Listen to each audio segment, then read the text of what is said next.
Boa tarde.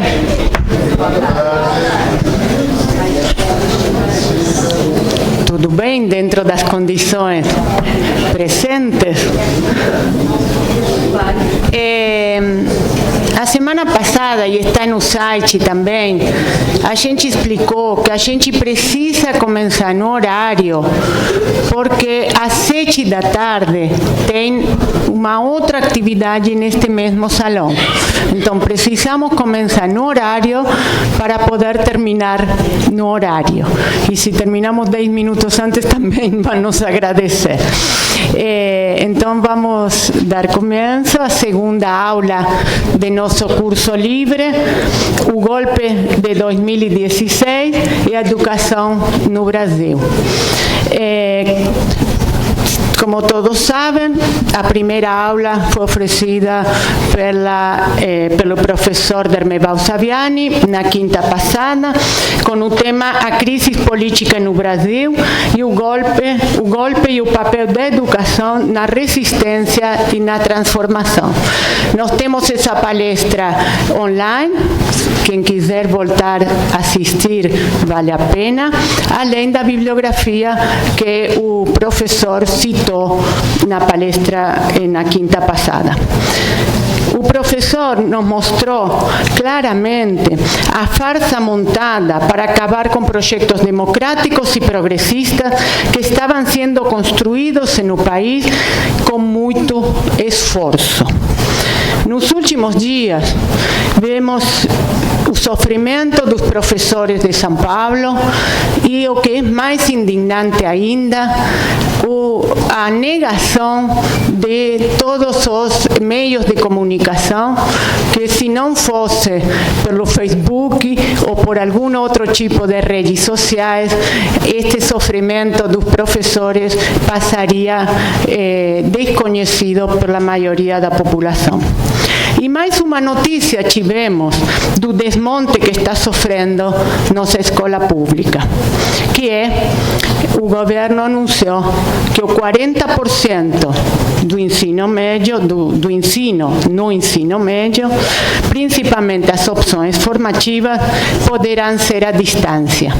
E o que é mais indignante é que, embora o governo negue ter dito isso, o Conselho Nacional de Educação, através de seu presidente, o senhor Caligari, gravou um vídeo que está no YouTube, na qual diz que o Conselho não aceitará isso e que recebeu essa notícia por parte do governo. Está claro, dia a dia, que o governo Temer mente e cada vez mente mais. E isso é extremadamente grave, porque não temos como saber o tamanho real dos desastres que estão acontecendo em nosso país. A incapacidade da elite brasileira de aceitar o jogo da democracia formal, que é a escolha de nossos representantes via eleições democráticas, levaram a o que aconteceu em Rio Grande do Sul, com as manifestações dos ruralistas, a declarações no YouTube, e está levando ao ex-presidente Lula para a prisão, como todos sabemos, com mais mentiras. Bom, este é só um desabafo do que destes últimos dias estamos vivendo. Eu quero fazer um anúncio. Como vocês sabem, este curso tem 15 aulas. Todas as aulas serão oferecidas às quintas-feiras, das 5 às 7 da tarde. A semana próxima é feriado. E no 26 de abril, quando teremos nossa terceira aula, houve uma mudança na programação devido a um problema que teve a professora que estava está contemplada. No 26 de abril, teremos a presença do professor Roberto Eloani, professor daqui da faculdade, com o tema tão caro para todos nós, que é a reforma da Previdência e trabalhista, o que Temer tem a ver com isso. Vamos analisar, entre outras coisas, como esta reforma afeta os professores e todos os profissionais da educação pública. Bom, agora vamos ter o prazer, e eu tenho o prazer enorme de apresentar ao professor José Claudine Lombardi, professor da faculdade, colega meu há muitos anos, para oferecer-nos a aula chamada Golpes de Estado e Educação no Brasil. O professor José Claudine Lombardi, que vamos convidá-lo para vir aqui ao meu lado, possui, por favor, para os poucos que não o conhecem, possui graduação em Ciências Sociais pela Unicamp, eu não vou colocar a data, mas eu vou contar que eu estava começando a faculdade nesse mesmo ano. Mestrado na área de Sociologia Rural pela Universidade de São Paulo, doutorado em Educação, Filosofia e História da Educação pela Unicamp, livre docência em História da Educação na Faculdade de Educação da Unicamp e atualmente é professor titular em História da Educação em nossa faculdade na Unicamp. Foi secretário de Educação de Limeira, São Paulo, entre janeiro de 2013 e janeiro de 2015. É bolsista de produtividade em pesquisa do CNPq. Tem experiência na área de educação, com ênfase em marxismo e educação, pedagogia histórico-crítica e história da educação, atuando principalmente nos seguintes temas: pesquisa em educação, história da educação brasileira, história, trabalho e educação e historiografia da educação. É autor e organizador de várias publicações, entre as quais podemos citar História e História da Educação, o debate teórico-metodológico atual, globalização, pós-modernidade e educação, História, filosofia e temas transversais, capitalismo, trabalho e educação, a escola pública no Brasil, História e historiografia, ética e educação, reflexões filosóficas e história, marxismo e educação, debates contemporâneos, o público e o privado na história da educação brasileira, educação e ensino na obra de Marx e Engels, embates marxistas, apontamentos sobre pós-modernidade e a crise terminal do capitalismo, e eu não vou continuar porque senão não vamos deixar falar ao professor. Atualmente, além de professor do Departamento de História e Filosofia da Educação daqui da Faculdade de Educação, ele é coordenador executivo do Grupo de Estudos e Pesquisa Sociedade e Educação no Brasil. Bom, parte de todo este conhecimento, com certeza será uma pequeníssima parte de todo este conhecimento e produção, o professor vai nos oferecer hoje. Então, vou deixar a vocês com ele. Obrigada. Para todos nós, é o Zezo. Obrigada, César.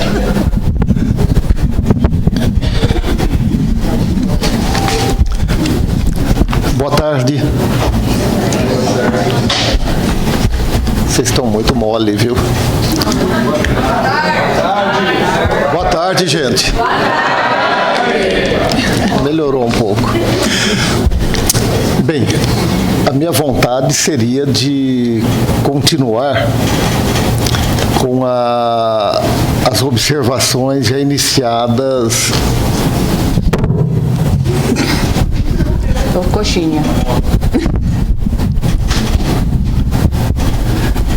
Pela minha querida amiga Nora.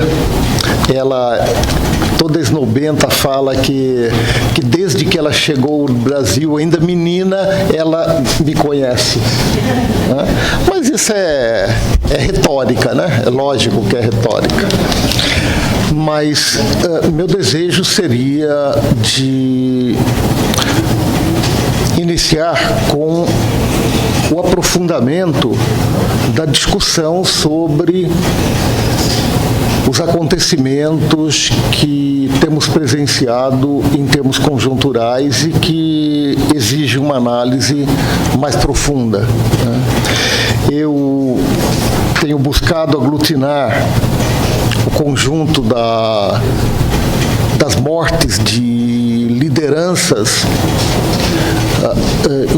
em termos de país, e é qualquer coisa de assustadora, né? Semana passada iniciamos este curso sob o impacto do assassinato da Marielle. E esta semana também estamos sob o impacto da prisão das mulheres do MST, das mulheres sem terra, que estavam protestando contra a privatização da água aqui no sul de Minas e foram feitos reféns e prisioneiras em decorrência desse protesto, né? Além do assassinato da Marielle, né, neste ano de 2018, já são 8 assassinatos de lideranças em nosso país. Estamos em meados de março. 2017 inteiro foram registrados 9 assassinatos desse tipo. 2016, 5. E aí eu estou colocando aqueles assassinatos de lideranças que tiveram repercussão nacional e internacional. Isto porque é praticamente incalculável o assassinato de anônimos, como constam nas estatísticas das delegacias de nosso país. O que significa o assassinato, a eliminação de um contingente extremamente grande, principalmente de jovens, pobres, negros e da periferia deste nosso país. E para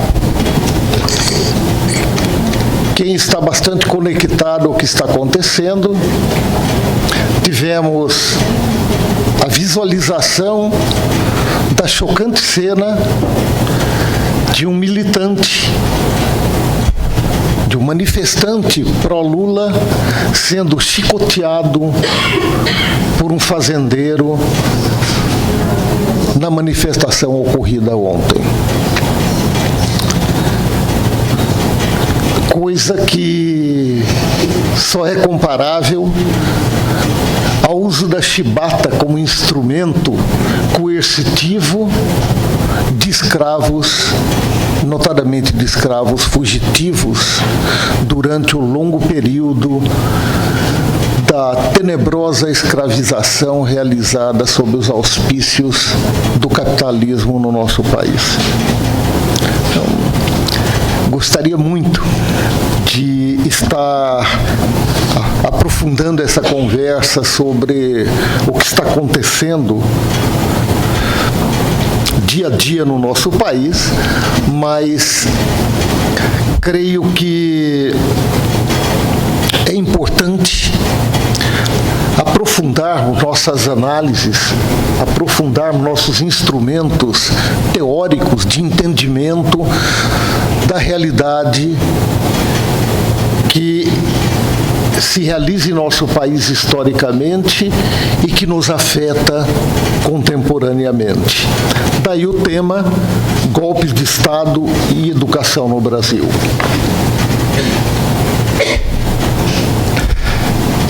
A análise que segue era uma versão sintética, bastante sintética, do texto transformado em prefácio do livro, e o texto se chama O Brasil Republicano, uma história de golpes de Estado.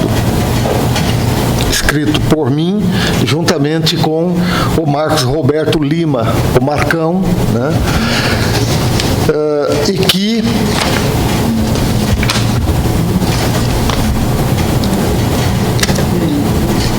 é o prefácio do livro A Crise da Democracia Brasileira, organizado pelo Carlos Lucena, Fabiane Previtali e pela Lourdes Lucena. Livro publicado o ano passado, está disponível para download gratuito na editora Navegando, e aí basta colocar Crise da Democracia, né, que o livro pode ser baixado. O livro, em 2 semanas, nas 2 primeiras semanas, para nossa surpresa, teve 67 mil downloads no mundo inteiro. Bem, o que buscaremos fazer aqui é uma análise histórica que segue os rigores acadêmicos e que nem por isso deixa de ser plena de posicionamento político, ideológico e partidário. No sentido de que eu entendo que a ciência é uma forma de posicionamento político frente ao mundo que vivemos, mesmo quando a intelectualidade prega a neutralidade do fazer científico. A própria pregação da neutralidade, ela é expressão de um dos possíveis posicionamentos políticos que temos. Não se pode esquecer que a ciência elabora teorias, articulando ideias pelas quais abstratamente representa o mundo existente. É, portanto, uma das muitas formas pelas quais a ideologia se expressa. E o fazer científico, em sendo político e em sendo ideológico, numa sociedade dividida em classes, dividida em partes, em permanente confronto, sempre assume a defesa de uma parte, sempre toma partido. É impossível, portanto, dissociar a elaboração científica e a elaboração teórica desta dimensão a um só tempo, política, ideológica e partidária.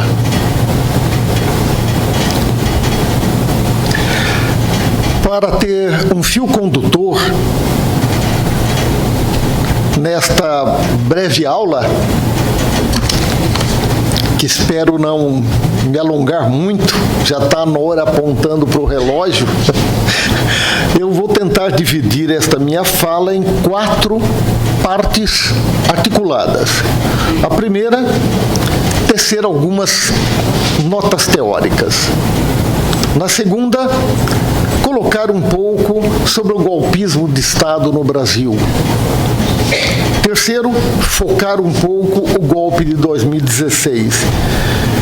E, finalmente, tratar sobre o golpe e educação no Brasil. Vamos para a primeira parte, tecendo algumas notas teóricas. Golpe de Estado é a derrubada de um governo constitucionalmente legítimo, podendo ser violento ou não. Golpe é a ruptura institucional de um Estado-nação, transferindo o poder do Estado a alguém que não foi legalmente designado para o cargo. É golpe, mesmo quando o impeachment, o impedimento, estiver previsto na Carta Maior do país, na Constituição de um país, mas quando as condições formais da lei não forem cumpridas, né? É isso que aconteceu agora em 2016. Né? Está previsto na lei, passou pelas formalidades previstas na Constituição, mas a condição formal para que houvesse o impeachment, ela não foi cumprida, ela não se fez realizada, uma vez que as autoridades jurídicas não apresentaram as provas formais e materiais para o cometimento de crime pela presidenta Dilma Rousseff. No país, historicamente foram impetrados golpes de Estado das mais diferentes formas, inclusive com a participação dos diferentes poderes do Estado. Formas diferentes de se realizar o golpe de Estado, todos eles, porém, igualmente golpes de Estado. Estou tecendo essas considerações iniciais para lembrar que nós sequer passamos a limpo ainda a história do golpe militar de 1964. O golpe militar de 64 ainda é uma página, vou ser mais agudo, ainda é uma chaga aberta na formação social brasileira. Não fizemos acerto de contas, os assassinos não foram julgados e não responderam jamais pelos crimes de tortura cometido na ditadura militar. Aliás, falar em ditadura militar é ainda estar num terreno pantanoso do ponto de vista da historiografia política brasileira, uma vez que há muitos setores intelectuais e midiáticos que teimam em não reconhecer que ocorreu um golpe de Estado implantando uma ditadura militar em 1964. E é isso que nós conversamos ainda há pouco, né? E é isso que vem sendo registrado, páginas e páginas, né? Falas e falas, pela mídia formadora da opinião pública e de massa de nosso país.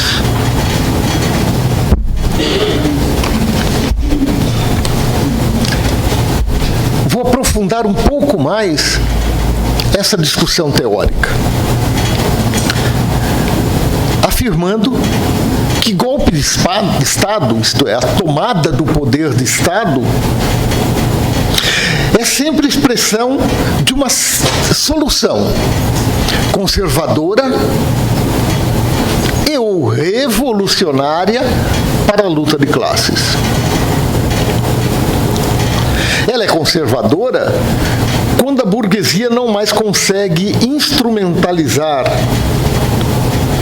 o Estado em seu próprio benefício, em conformidade com o jogo democrático, o jogo burguês, e acaba tendo que usar do expediente de promover um golpe para continuar no exercício do poder de Estado.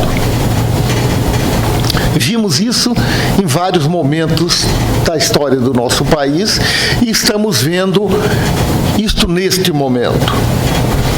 É um golpe de Estado revolucionário quando os trabalhadores, organizados em movimentos e partidos, derrubam o governo burguês instalado e dão início à transformação estrutural da formação social. É isso que vimos desde o terceiro quartel do século XIX, quando a luta de classes entre burguesia e proletariado tem o primeiro ensaio de tomada de poder com a Comuna de Paris. Teve continuidade com a Revolução Russa, a Revolução Chinesa, etc., etc., etc., e no nosso quintal próximo, né, dos Estados Unidos, a Revolução Cubana em 1959.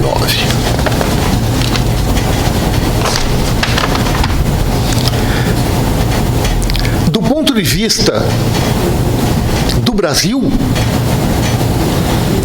os golpes de Estado aqui ocorrido sempre foram uma solução conservadora.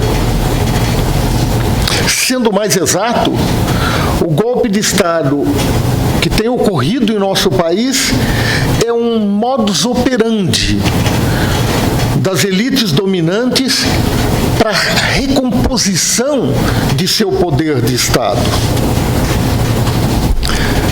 Não podemos nunca esquecer que o poder de Estado é a forma pela qual se exercita o controle do Estado burguês. Não se pode esquecer, igualmente, que o Estado burguês, e aí estou rigorosamente seguindo teoricamente os clássicos do marxismo, Marx, Engels, Lenin, Gramsci, o Estado moderno, o Estado burguês, não passa de um instrumento organizativo para exercício do poder político da classe economicamente dominante. É a classe economicamente dominante que tem que controlar os instrumentos políticos, representativos e coercitivos do Estado para impor a sua vontade sobre a maioria da população, sobre a população trabalhadora. Em outras palavras, é um instrumento para que a classe que detém o poder econômico, nas suas mais diferentes frações de classes, usar o poder político em seu próprio benefício.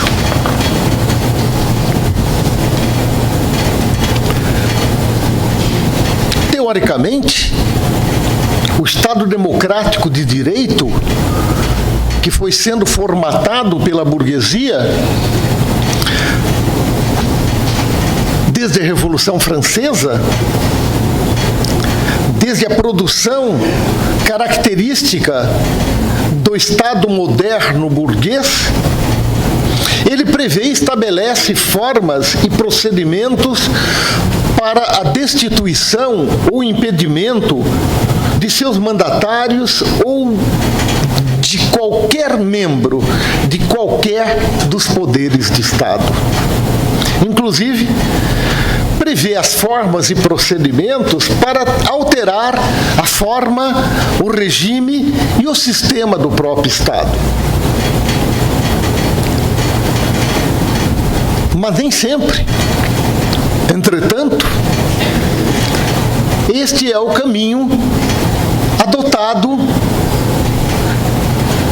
pela burguesia em suas diferentes frações de classe para a manutenção do poder de Estado em seu próprio benefício. É necessário, sempre que ocorrem crises, notadamente, sempre que ocorrem dificuldades para a garantia da acumulação das riquezas pela burguesia, o uso de mecanismos que a leve ao golpe de Estado para garantir o controle do poder de Estado.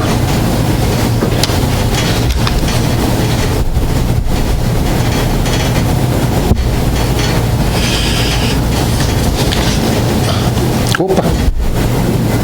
Volta.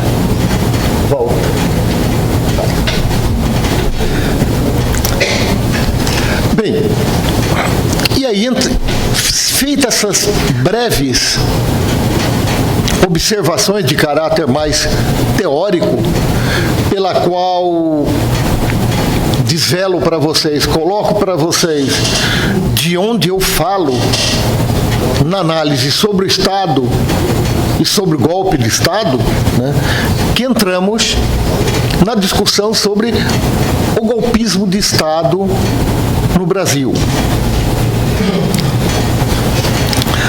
E aí nós temos que afirmar, contrariamente à mídia, que os golpes de Estado não resultam de simples disputas ideológicas, jurídicas, políticas ou religiosas. Mas também não é resultado de uma cultura golpista que decorre da nossa herança maldita de um passado colonial lusitano, né, que sempre recorreu ao golpe de Estado para os mais diversos movimentos, né, inclusive para a transformação da colônia em Reino Unido, a vinda da família real para cá, né, a volta da família real para Portugal, né, deixando aqui no trono um filho que desse continuidade ao poder, né. Depois, de modo característico, lusitano, brasileiro, golpista, né, decreta-se, com a ida do rei de Portugal de volta, Pedro I, decreta-se uma regência, para depois se decretar a maioridade. E assim se vem de golpe em golpe ao longo de nossa história. O golpismo brasileiro, ele é expressão da formação social capitalista que aqui se implantou. Aliás, ele é característico de toda formação social capitalista, notadamente a periférica.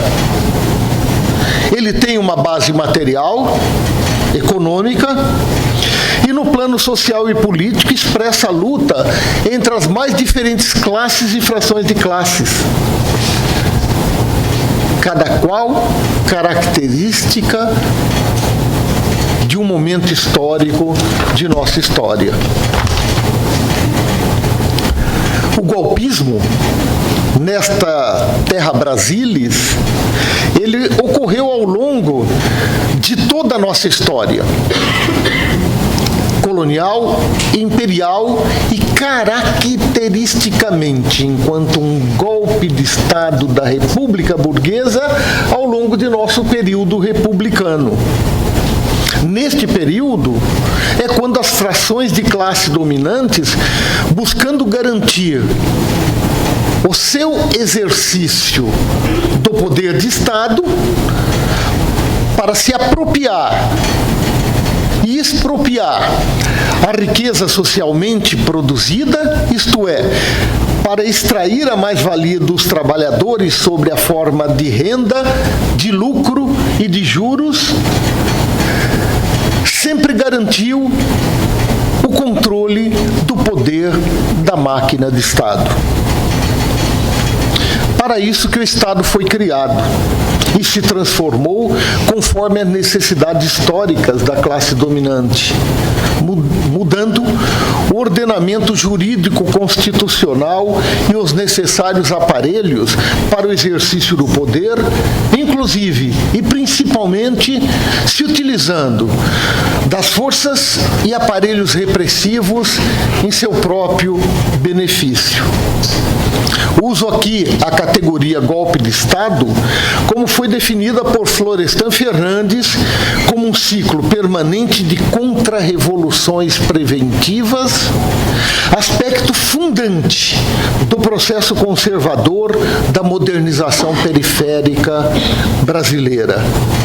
Por isso, os golpes de Estado no Brasil estão associados a um quadro de crise econômica, social e política, pois as crises implicam a redução da lucratividade para o capital, sendo necessário que as frações de classe burguesa se organizem de tal forma que promovam um golpe de Estado como forma de garantir a manutenção do acesso à riqueza.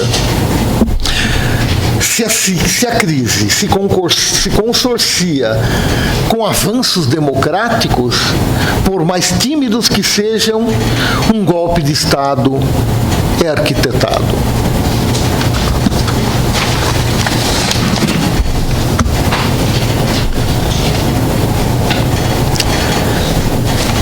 Não, ainda é anterior. Aí. Os golpes de Estado no Brasil, eles sempre carregam uma dupla dimensão. Eles sempre são, ao mesmo tempo, um golpe de Estado, que objetiva o controle dos instrumentos e da máquina do Estado, e é também e principalmente um golpe contra a classe trabalhadora. Por isso é que Florestan Fernandes caracteriza os golpes de Estado no país como contra-revolução. É disso que resulta o caráter do golpe de Estado brasileiro. Ele é, a um só tempo, antinacional, antipopular, antidemocrático e pró-imperialista, com uso de grande dose de repressão e violência institucionalizada.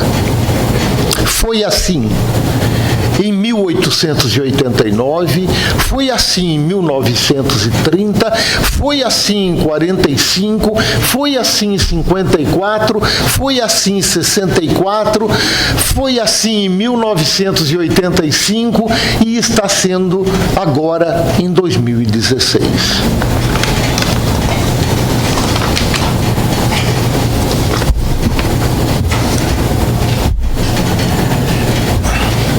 O golpe de 2016 se enquadra totalmente na dupla dimensão que apontei.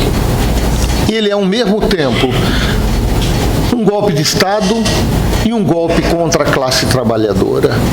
Ele é uma contra-revolução, ao mesmo tempo, antinacional.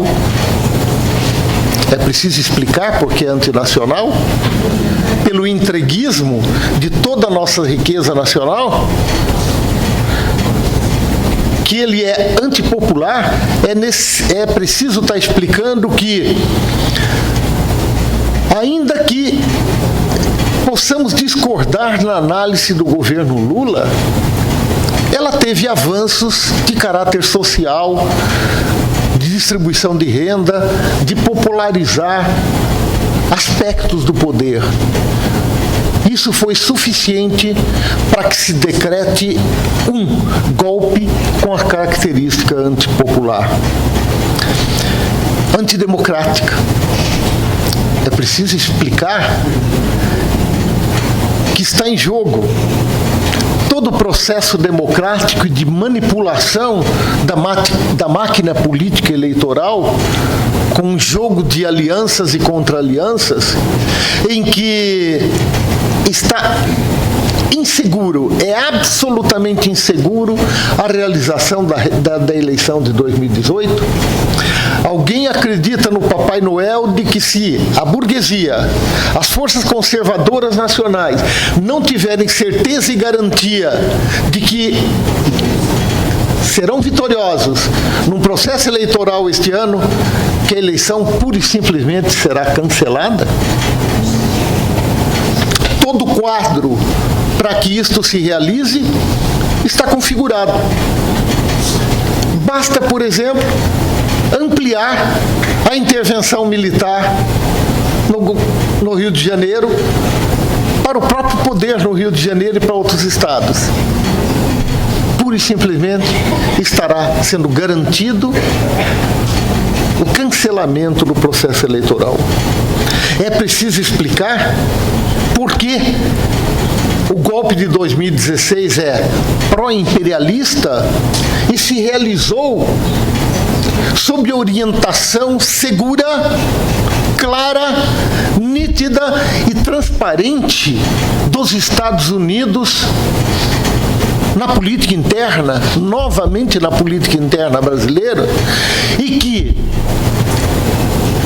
o governo cleptomaníaco que se instala-se em benefício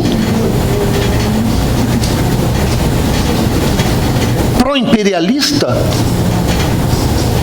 pró-norte-americano, é preciso explicar minuciosamente que se trata de um golpe de Estado que vem realizando crescente uso da repressão e da violência institucionalizada? Ou será que a quantidade dos assassinatos em curso já significam exatamente o que esta violência e esta repressão significam? Bem, tenho que estar pulando aos saltos aqui a minha fala. Só gostaria de estar fazendo a seguinte observação. Esse golpe de Estado de 2016, ele é resultado de um processo que ainda precisamos analisar mais minuciosamente. Eu tenho dito nas nossas discussões, reuniões, e para as análises conjunturais que eu tenho sido convidado, da minha profunda insatisfação das análises conjunturais que eu tenho lido e ouvido.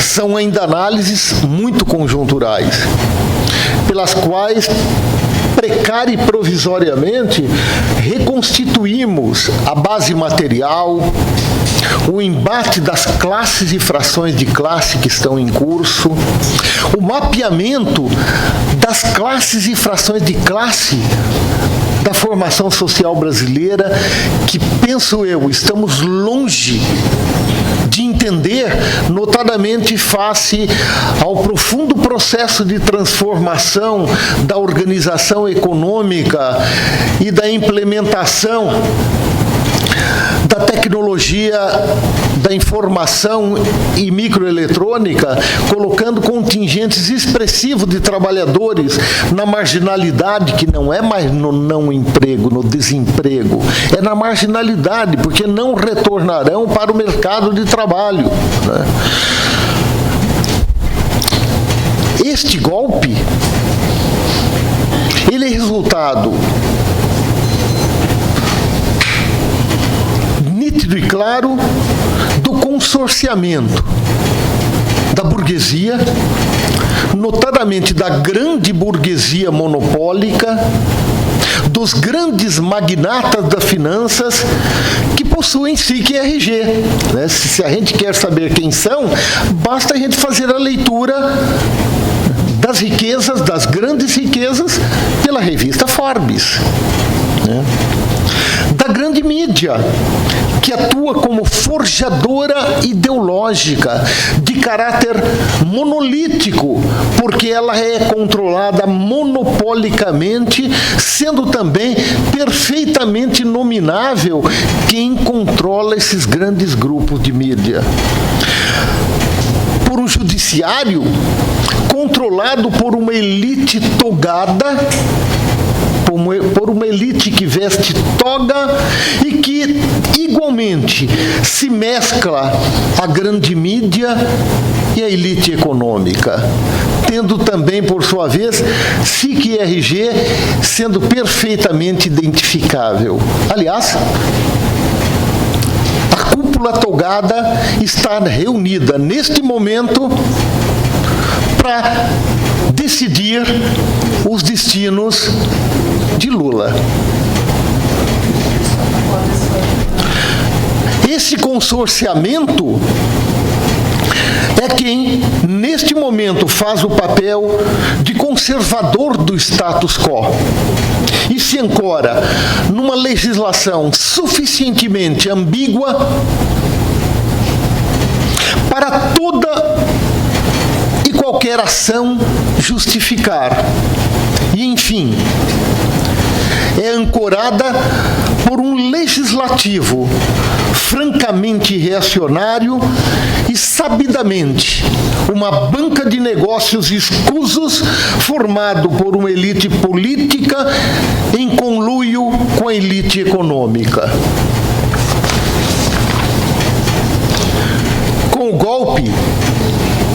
preciso ter claro, instalou-se no poder uma cleptomania travestida de cleptocracia sob o comando de conhecido operador da máquina de corrupção, no comando de um partido organizado desde a ditadura militar para servir como colchão de molas para o impacto, primeiro da ditadura e depois para o impacto da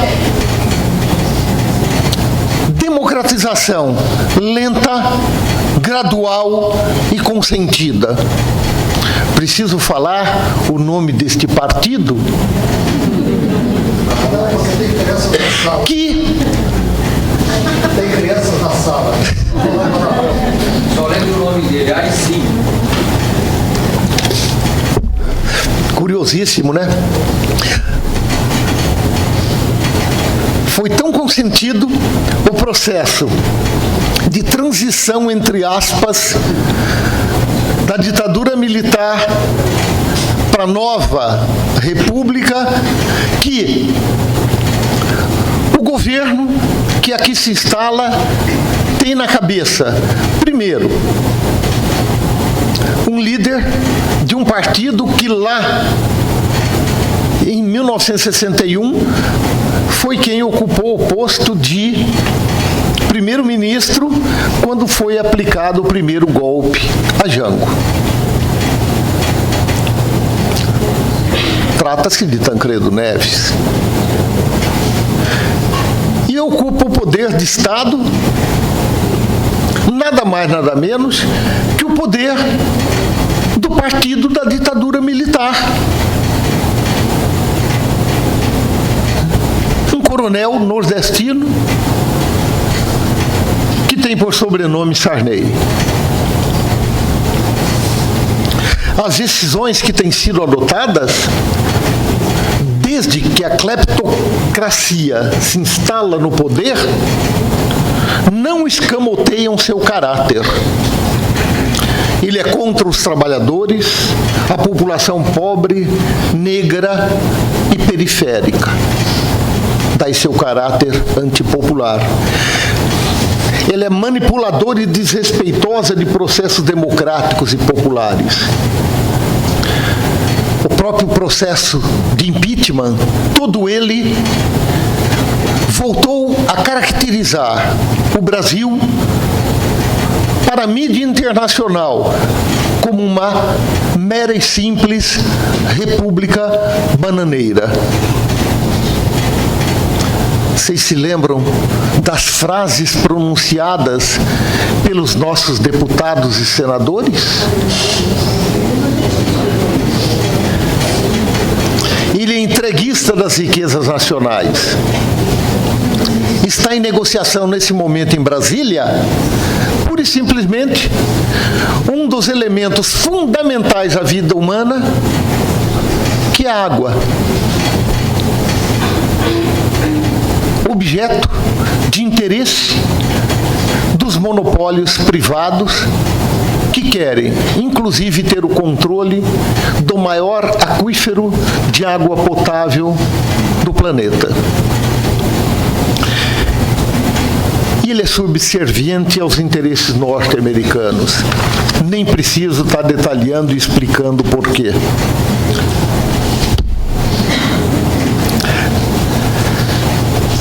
É um golpe para a educação. Com o golpe, o receituário dos Chicago Boys vem sendo rigorosamente aplicado. E aqui, notinha de rodapé. Eu não estou querendo afirmar que antes, nas gestões anteriores, inclusive petistas, né, não vinha sendo adotado este receituário. Mas o vinha de modo contraditório e fazendo minimamente o jogo democrático. Com o golpe, instaura-se o domínio hegemônico do mercado isto é, da iniciativa privada, em todas as esferas da vida societária, em que o máximo de mercado exige o mínimo de Estado. Na prática, o atual capitalismo, ele exige, e nunca é demais repetir, o máximo para o capital, o máximo de lucratividade para o capital. Outra notinha de rodapé: não esquecer que as crises do capital financeiro têm no Estado a garantia do pagamento no principal das dívidas dos mais diferentes Estados nacionais, da dívida pública e privada dos diferentes Estados nacionais, sendo e exigindo o mínimo para o social.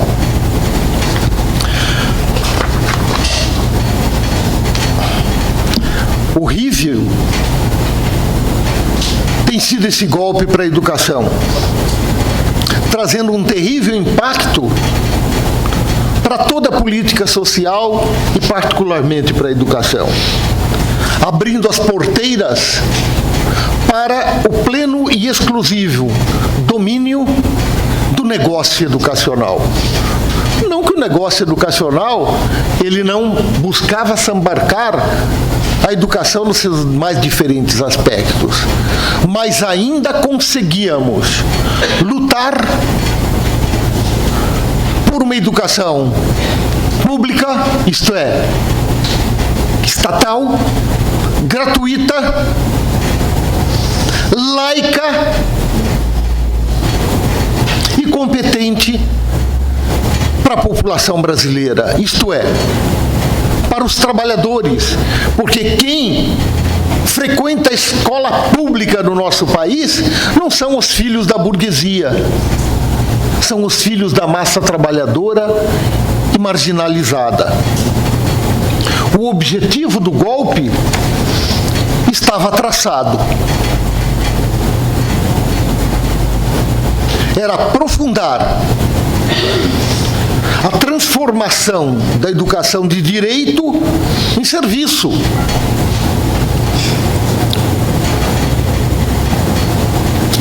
O dever do Estado para a educação, isto é, o seu caráter público, pelo interesse do mercado. O caráter público pelo caráter privado.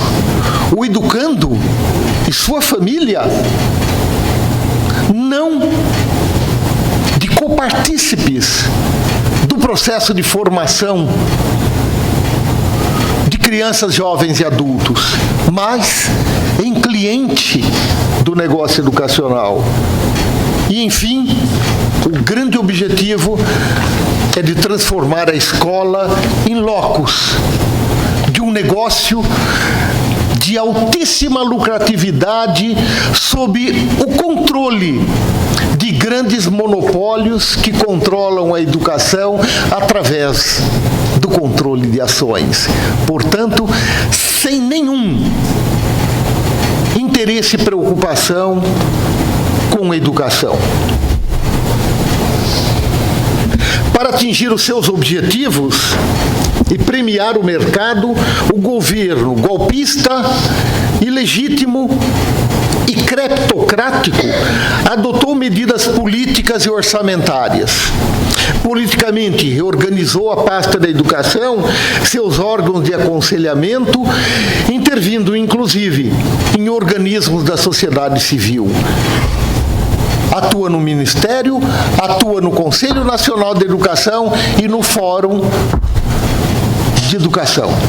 Introduziu mudança na legislação educacional, inclusive introduzindo emendas constitucionais e na planificação de curto e médio prazo da educação. E financeiramente reduziu drasticamente os recursos para a área social, estrangulando a educação e o desenvolvimento científico e tecnológico. Numa patada, em 2017, a perda do Ministério da Educação foi de 48%.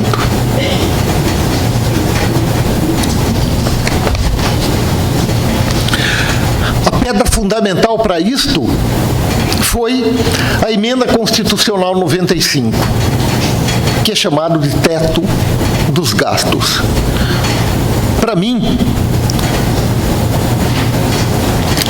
a Emenda Constitucional 95 tem que ser qualificada e passada para a história como um atentado contra a nação brasileira, pois congelou os investimentos públicos nos patamares de 2016 pelos próximos 20 anos, atingindo e afetando diretamente a área da saúde, educação, desenvolvimento, da ciência, da tecnologia e da inovação no país. Promoveu drásticos congelamentos e cortes orçamentários. E como já disse Nora na introdução, se promoveu uma reforma do ensino médio que retrocedeu o ensino médio às características deste nível de ensino em 1940, aprofundando, portanto, o dualismo da educação brasileira, que marca a característica de nossa educação, e aprofundando uma educação para os pobres. Como diz meu amigo Sanfelice, educação pobre para atender pobre, uma escola pobre, com professores pobres, pagos miseravelmente, uma infraestrutura pobre para atender os pobres que buscam educação pública. E uma educação de elite, formadora dos filhos dos magnatas e da classe média para os negócios, o empreendedorismo, que não é pura e simplesmente uma ideologia, e para os negócios do Estado. E, finalmente, com o golpe na educação, foi para Cucuia, e posso ser detalhista, extremamente detalhado, porque dei recentemente uma conferência sobre o assunto. O golpe de 2016 matou no ninho o Plano Nacional de Educação. Praticamente todas as metas que deveriam ser atendidas ou foram mortas politicamente pela intromissão do Estado nos organismos da sociedade civil, ou foram liquidadas, pelos patamares que se pretendia atingir, pelas metas que se pretendia atingir, e que não, pura e simplesmente não há recursos para que essas metas sejam implementadas, como a formação dos professores, as metas para atingir a educação infantil, para atingir o ensino médio, universidade e assim por diante. Do ponto de vista... Vamos lá. Concluindo. É que estava virando meus papeizinhos aqui, e acaba tendo uma quantidade muito grande da qualificação que eu faço do desastre que foi o golpe para o Plano Nacional de Educação. Mas vamos estar concluindo para que seja possível e viável a manifestação de todos vocês ou daqueles que assim o quiserem. Do ponto de vista histórico, a transformação estrutural do modo de produção capitalista para um novo modo de produção, caracteristicamente social, coletivo, ele está em curso. Plenamente em curso. Naquele sentido, inclusive, teoricamente posto pelo Marx, que o modo de produção se transforma, tenham ou não os indivíduos consciência de seu processo de transformação. E né?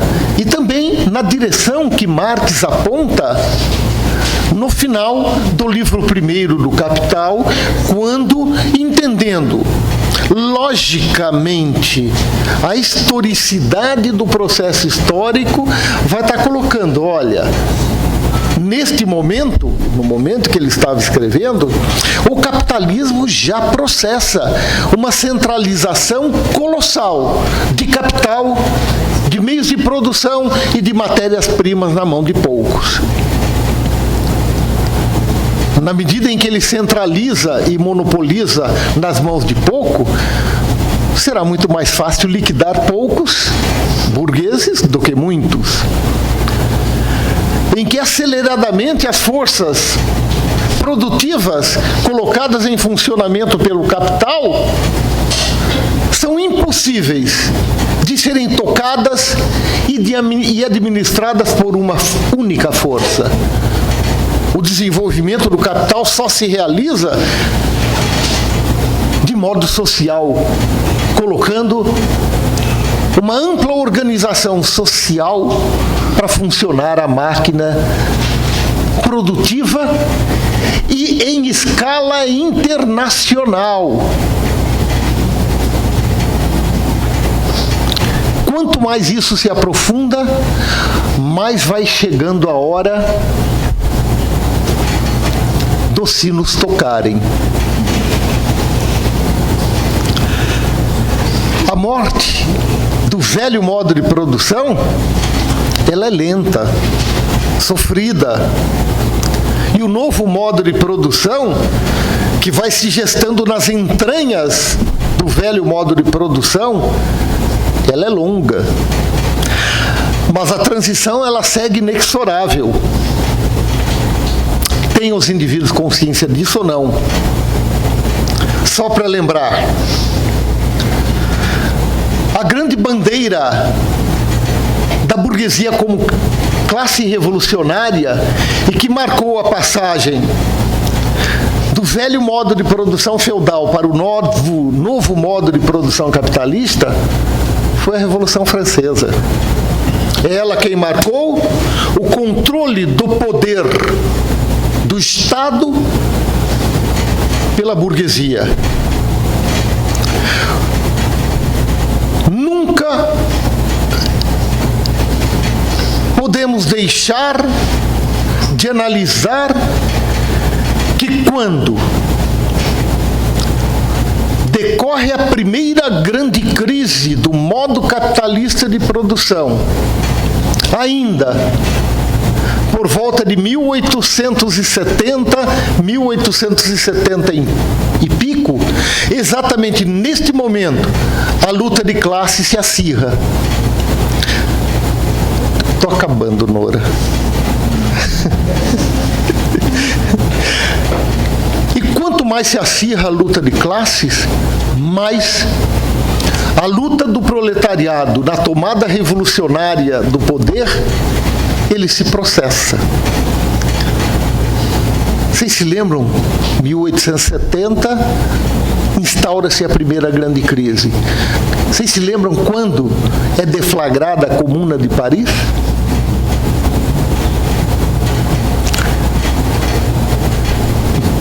Mas foi o controle efêmero e minúsculo do poder do Estado. Mero exercício de uma classe ainda desarticulada e desorganizada politicamente. Bastou as forças reacionárias e conservadoras se reorganizarem e articularem que os comunardos foram liquidados militarmente. A história é para se aprender na luta. É por isso que a primeira revolução proletária, que coloca no poder de Estado, no controle de poder do Estado, o proletariado, em aliança com o campesinato e outras frações de classe, ocorreu algumas décadas depois, organizado politicamente e agora organizado militarmente no Exército Vermelho. A primeira revolução proletária na história, tal qual a Revolução Francesa de 1789, aconteceu já em 1917. Com isso estou querendo falar, a transição está em curso.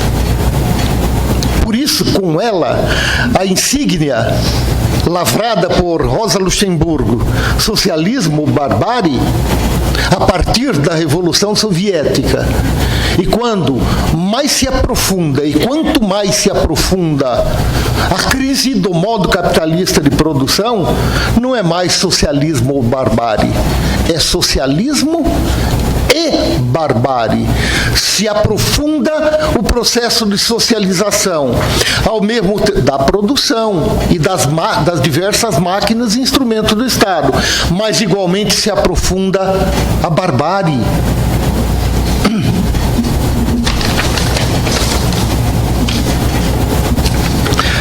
Analisar e agir conjunturalmente é mais complexo. Não é momento para desânimo. Embora eu devo confessar que estou bastante arriado com todos os acontecimentos que vêm nas nossas costas e com as possibilidades do que está por vir para nós que passamos já um golpe de Estado recém e tomamos no lombo, né, Med? O que significou esse golpe de Estado, né? Só a massa na rua conseguirá mudar os rumos do golpe em curso.